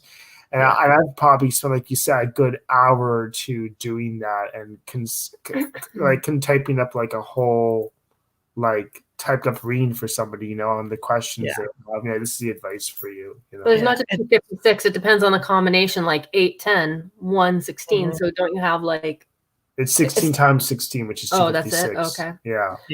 Yeah. So there are certain things you have to do when certain numbers come up, because the energy is so negative that you have to do certain things. Gestures, basically. You have to do certain gestures, like kind of like give it to God, like or whatever. Give it to God. I like that. Give it to God. Sometimes you gotta just give it to God. To get rid of embarrassment for one sign, or sickness. There's certain things that you have to do. So that's why you can't just grab shells and throw them at home, because they're fed and they're consecrated. A lot of times different traditions have things packed into the shell even and then sealed. So it's not just shell. They're consecrated, blood's put on it, and it takes years to learn it. Like even as a priest of 2 years, you're not going to know Dilogun yet. So even though you're a priest doesn't mean you can even read it. It takes long times to study. Wow. So Philip was asking if we could say anything on Dilogun. That's all I really had to say. I don't even know what more I could really say on it, Philip, except that, each sign that comes up in Dilogun, whether it's a full letter, a letter being, 2 Vodou, which is the universal energies right there. But there's always a patakin, which is a story, a parable, a proverb that goes to everything, whether it's of Dilogun, Ifa, the methodologies within Ifa, like I was telling you about with those different divining chains of the kings of the table of Ifa. So that's basically the most I can really say about Dilagun, basically, like the only other thing I can really talk to you about it is that when you receive an Orisha that's birthed to you, they activate the shells of the Dilagun being thrown to give you an energy, an advice, even though I might not be given a certain thing to give you a life reading, they'll still give you like a mini little bit of advice. You know what I'm saying? So that's the most I can really talk about it. Because it's an oracle of an entity, you'll receive a set of shells when you get, say, Alegua. You'll get a set of shells, say, when you get, I don't know, Yemaya, is that true? Like different sets of Orishas, you'll get actually a bag of shells with each. It's their mouth. You receive each bag of. Because they're speaking through it. Yeah. That's interesting. Cool. Yeah, that's pretty cool. Thanks, Tar Apple. Thank you. I think we're gonna wrap it up a little bit because we've kind of been going for a while. It's just so fascinating. Right. We talked all day about this. I'd never get sick of this. It's really interesting. What advice would you give for people who want to explore this a little bit further? I mean, there's some books you can get that are pretty good. That website that you give. But the best thing I'm gonna say, like I was gonna give this out to you, is that there's a priestess that wrote a website down. I don't know if you have any way you can like write what I'm gonna tell you so everybody can see it. It's very simple. It's called aboutsanteria.com. And this website there tells everything from A to Z about like most of the ceremonies that can be spoken about, the maximum capacity about what an outsider can know about it, basically, and what to expect, how to dress in certain religious events, things like that. It's all in there. Why we do the things we do for a certain extent, and just everything else. Like it's a very good resource website. We also have BREE'S sensista.blogspot.com website, which talks about Spiritismo and the Sensei tradition, everything. So what was it again? Sensista? Sensista.blogspot.com, which is SANCISTA. And I've got my Facebook and YouTube, Sensista 7 Crossroads. But again, I just say like even if you have some idea of like your guides and stuff like that, you really start to discover them with a panel of like experienced mediums that have several different abilities. So you'll have a medium there that can do physical transpossession and actually even possibly get possessed by one of their guides. Someone who can see spirits, someone who could hear spirits, because again, so they can smell. It's very easy for one person to get fooled. Like even as experienced as you want to be, if we knew a house was like super haunted, we wouldn't go there by ourselves and try to clean it. Like we would bring other mediums, like task force. You know what I mean? Yeah. So it's very much a community practice. You can't get away with that. Mentors take time to find. So just take your time. It's not a rush. It's still a personal path at the end of the day. You're not in competition with anybody else. You have to walk your own destiny. But start with your ancestors, because your dead will never leave you and they're with you from day one. They won't lie to you. Ask them to bring you a good mentor and bring you good people and keep away bad people, because they're gonna help your intuition and guide you into these traditions, because unfortunately there's some bad people that will take advantage of you in this tradition. We're supposed to be spiritual people, and some people do it for money or do it for fame or do it for power or for bad reasons. And lineage is super important. So get to know who are their godparents, what city, how long have you been initiated. There's a lot of things using your better judgment besides your spiritual advice to set you on the right path, because it's going to be a lot harder to pull the wool over your eyes if you've already been strengthening your ancestors and your own intuition and stuff like that. True. Mm-hmm. That's really cool. Really cool. As Tar Apple says, wow. Exactly. Boom! The wizard hat's spinning. Woo! Spin, spin. Well, spin cycle now. Oh man. Philip Thank you, is Philip. Philip is one of my godchilds right now that I have. Yeah. Oh, really? Yeah. Oh, Thanks, Philip. This is Philip right Pretty here. busy right now, guys. I'm like really booked, but yeah, you can come on my Facebook or my YouTube. You have any ideas, whatever, hit me up. Maurizio, what is your Facebook? Okay, so basically to get onto my readings by Ritz, it is well, you can type in just readings by Ritz. That'd be the easiest way to do it, like through Facebook's search bar. I think is the easiest way. It's called Mind Body Spirit. It's mind, body, letter N, and then spirit after this slash of Facebook. Yeah, I don't know how to change it. And your YouTube is light. Wait, I'm just gonna put reading by. That's the easiest way, honestly, at this point. And then you go live a lot. You do a lot of free readings on Reading by Ritz. more than I do. I don't really go live that Yeah, much. I've tried doing like some lives on my YouTube. It was with a lot of fail, even though I had like 50 something subscribers. But thanks to you guys, I've gotten some people that seem more active. Yes, let's post. What's his Facebook? What's we got to post his My Facebook. YouTube is Light Seeker. I mean YouTube. Light Seeker. There's a lot of light seekers though. I think Oh, I yeah, think I would Light put, and link Seeker to, with no your space. Facebook between, or right? your YouTube. All right, we'll put it on the screen too. No, send Yeah, it. it's Light Seeker, no space. it- if I remember correctly. It's in the description, guys. Mhm. Definitely check it out. But I don't know if you'll find it just through searching Light Seeker, but I mean, you can always ask Lucian and Dave here, and they can connect you to the actual link, or I can add the link later that directly brings to. I think Lucian put the I already link. put direct link to both of your YouTube channels. Oh, Yeah. yeah, So awesome. the direct link is in the description. Awesome. Yeah. Nice. Yeah. Yeah, because I love it. I usually on Wednesdays I'm doing free readings too, tarot readings. I haven't scheduled anything as a scheduled thing, but something that I might go like one day and be like, I'm going to go live Wednesday, 8 p.m. Mountain Time, Yeah. like that. But I've also learned some things about trying to note down the times you schedule things to see when there's more foot traffic, for example. Sure. So Yep. You never know. Yeah. Cool. Any last questions? No, I think Before we kind of wrap it up, because we've been on for how long? Oh gosh, almost 2 hours. yeah. No, I think that's it. Okay. Do you guys have any questions over on your side? I think I might add one thing instead of I was going to say one thing instead of just a question, but something that everybody should know is that, everything besides the dead in the tradition of Lukumi, everything starts and ends with Elegua.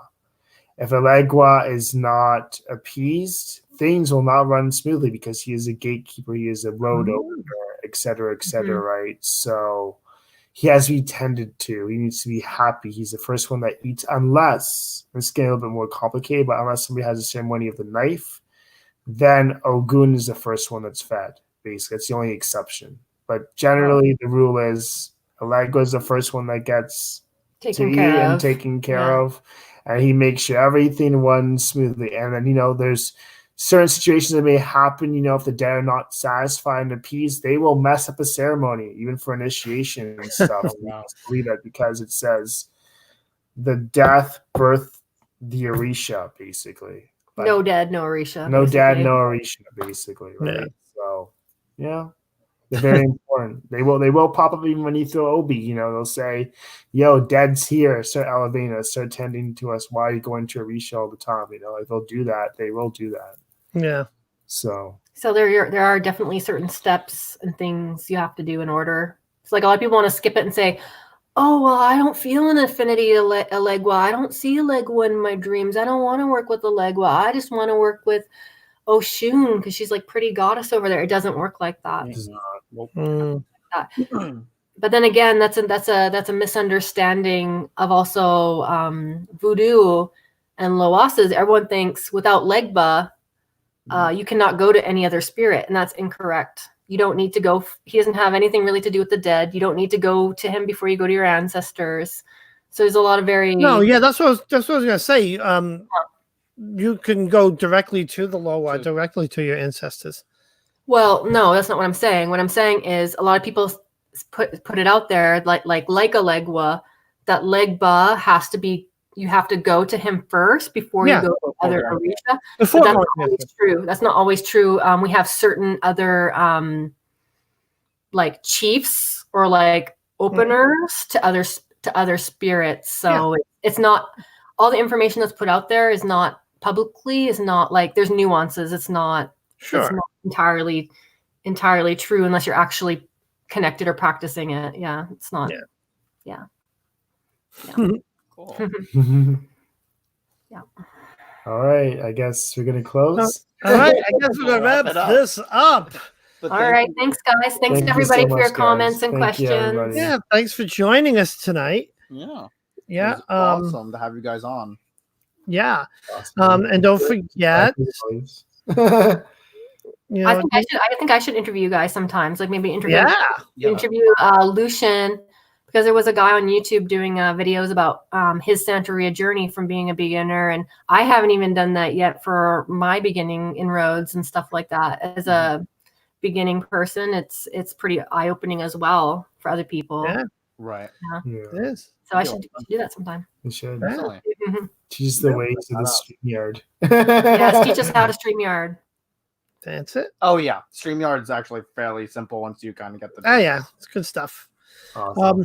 All right, so we're gonna wrap it up, guys. Thanks for joining us. Awesome. And yeah, thanks. Let's thank thanks to our guest for joining us. And thank you guys for watching. Don't forget, check out our Facebook page, Cross Paths. Oh, we have to add you guys on it. Yeah, definitely gonna add him. Don't forget, that's his Instagram. Nice. That's my Instagram, and yeah. So thanks for joining us, and have a great night. And we'll see you later. Bye. Bye, everybody. Stay sane.